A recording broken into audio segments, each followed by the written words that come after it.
David versus Goliath versi 2025. Bocah gamer versus CEO mafia. Kisah epik zaman now. Bayangin, bro, ada seorang bocah cupu, nggak punya otot. Kerjaannya cuma main game dan nulis blog. Tiba-tiba harus lawan bos mafia yang punya segalanya. Duit, koneksi, bodyguard, bahkan helikopter pribadi. Gimana caranya anak kecil ini bisa menang? Mustahil? Eits, tunggu dulu, lo bakal terkejut sama endingnya. Salam pembuka. Halo guys, welcome di channel yang bakal bikin lo ngakak, terharu, dan semangat hidup dalam satu video. Hari ini kita bakal bahas kisah legendaris, Daud versus Goliath. Tapi dalam versi 2025.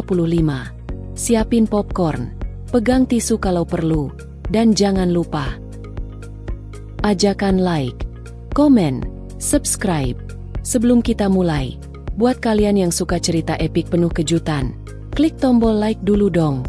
Jangan lupa subscribe biar nggak ketinggalan kisah-kisah seru lainnya. Dan kalau kalian ada cerita serupa, langsung komen ya.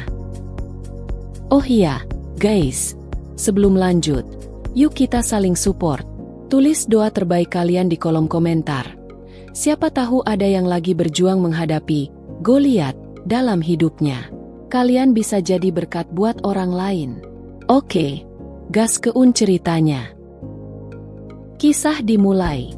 David, bocah gamer yang diremehkan. David, anak SMA umur 17 tahun. Badannya kecil, berkacamata, dan lebih sering di depan layar komputer daripada di game. Bakatnya, nulis blog dan main e-sports. Cuma satu masalahnya, keluarganya bangkrut gara-gara utang. Goliath, CEO mafia yang tak terkalahkan. Di sisi lain, ada Goliath, seorang CEO perusahaan gelap.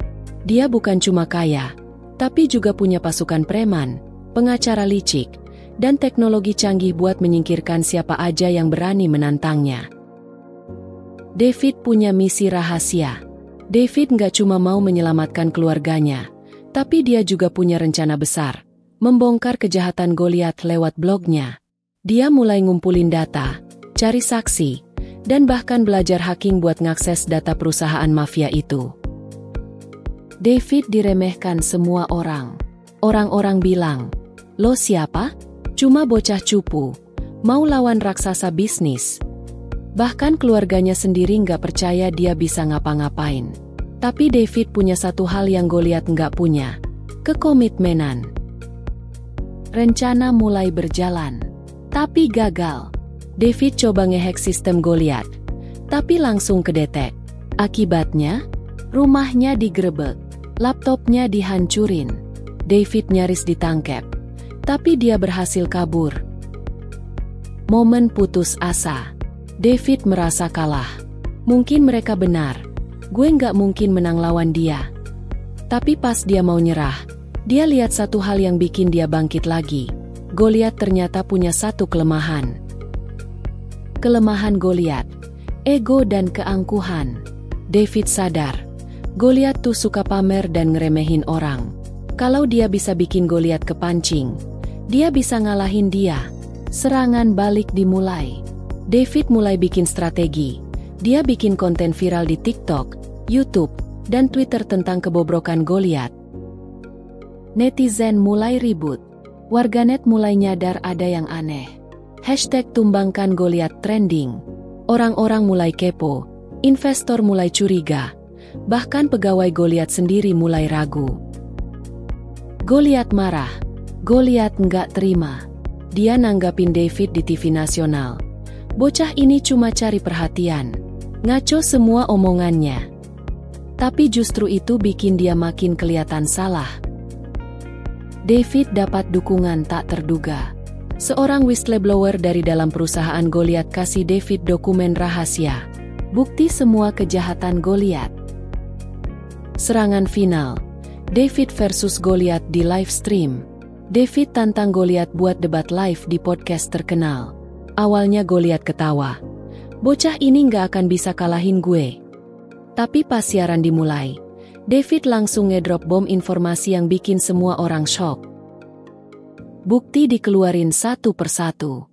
David nunjukin semua kejahatan Goliat, penipuan, korupsi, bahkan ancaman ke pegawai.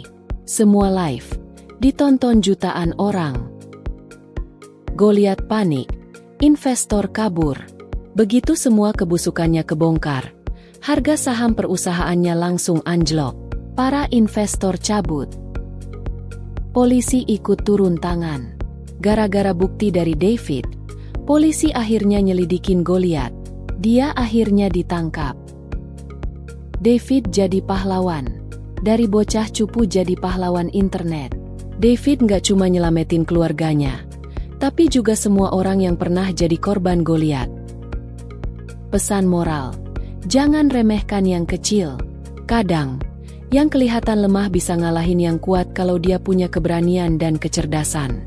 Jangan takut lawan ketidakadilan. Gak peduli seberapa kecil kita, kalau kita berdiri untuk kebenaran, bakal selalu ada jalan. Lo bisa jadi David dalam hidup lo.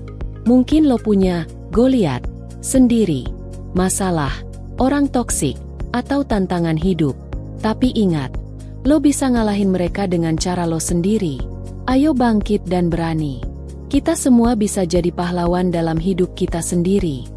Mulai dari sekarang, jangan takut melawan ketidakadilan. Wah guys, ini kisah yang bener-bener gokil ya.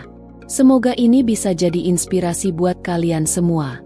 Kalau kalian punya pengalaman mirip, cerita di komentar ya. Dan jangan lupa, like, subscribe, dan share ke teman-teman kalian. Kalau kalian percaya bahwa yang kecil bisa menang, tulis di komen. Aku adalah David dalam hidupku. Sampai jumpa di video selanjutnya.